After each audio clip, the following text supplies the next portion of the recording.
What's up, YouTube? Jeff, your Style O.G. And on today's video, I'm going to share with you 8 things you need to know about watches and how to wear them properly.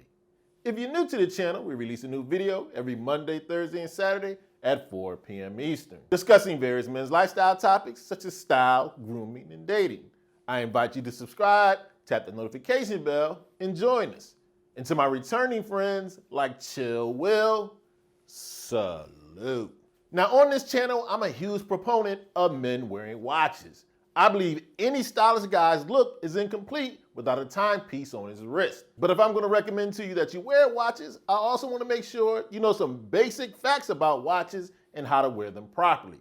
And that's what we're going to talk about on today's video.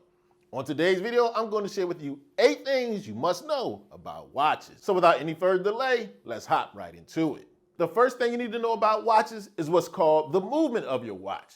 The movement is the engine of the watch that powers the watch and its function. And there's generally 2 types of movements. First up, we have the mechanical movement. A mechanical movement uses the stored energy of a wound spring to power your watch. The spring transfers this energy through a series of gears and springs, helping to regulate the release of the energy and power your watch. Now with mechanical movements, you have 2 types. You have a manual movement, which is when you wind your watch, and you have automatic movements, which uses the energy that is generated when you're moving your wrist around. Now the other type of movement is a quartz movement. This is your typical battery-powered movement. A quartz watch uses a battery as the primary source of energy to power your watch and its function. You're going to find your quartz watch in your more typical standard watches and your more affordable watches. Whereas with your mechanical movements, this requires more craftsmanship and more engineering. This is the type of watch generally watch enthusiasts go for. But the pros of a quartz watch, more accurate. Now let me give you some general rules to help you pick out the right watch size.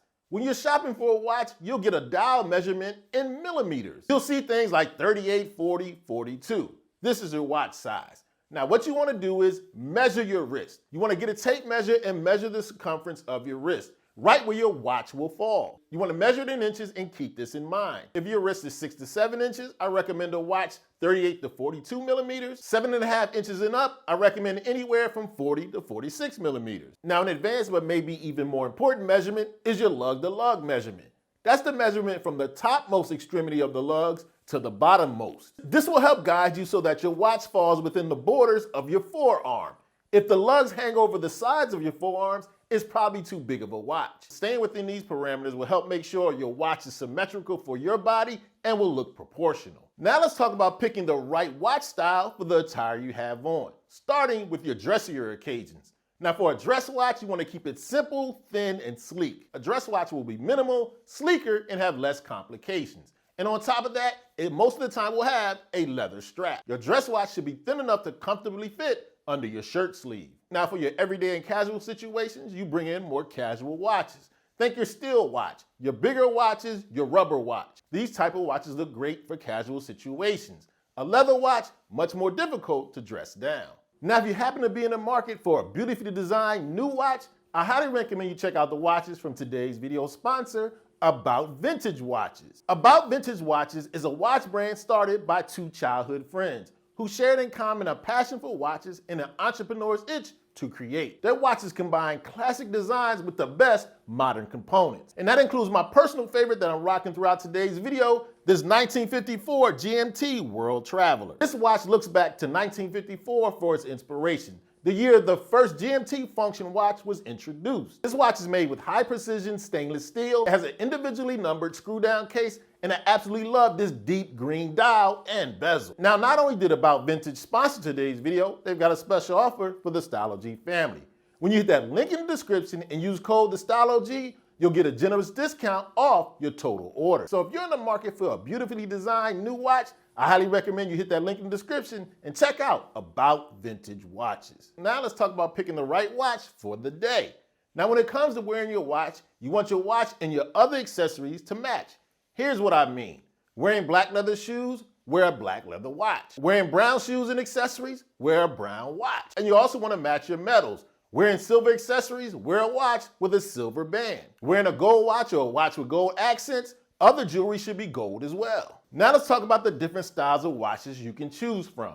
Now we've already talked about the dress watch. Remember to keep that one simple, minimal, and sleek. The dress watch is going to be thinner and usually have a leather strap. Next up, we have your field watch. This is a very accurate, durable watch that was invented for military purposes. It usually has a large dial, stainless steel case, and glare-proof crystal. And it often comes with straps made of canvas, nylon, or leather. The field watch, rugged, durable, and classic. Next up, we have your diver watch. Just like the name implies, this one was designed for underwater diving and to monitor dive times. It's usually made of stainless steel and is equipped with a rotating bezel. This helps you keep track how long you've been underwater. It's highly legible with larger hands to make it very easy to read while underwater. It comes with a durable strap made of rubber or steel, and it usually has a larger dial size. Next up, we have your pilot's watch. This one was born from the field watch. It has high contrast dials and numbers to make it easy to tell time at a glance. It usually has a large crown, which makes it very easy to adjust the time. It has pushes to start and stop the second hand, and it usually comes with a dark dial and luminescent hands that make it very easy to read.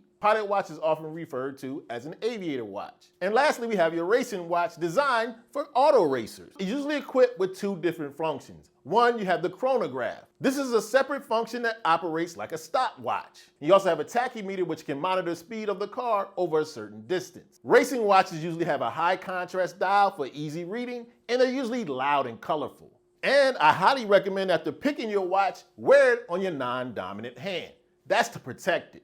You see, if you wear your watch on your dominant hand, you're going to use that hand more throughout the day. You're much more likely to scratch up and bang your watch. Wear it on your non-dominant hand, less likely to bang it up and scratch it. Also, wearing your watch on your non-dominant hand makes it much easier for you to reach the crown of your watch and adjust it with your dominant hand. Now, I want to make sure your watch is fitting correctly on your wrist.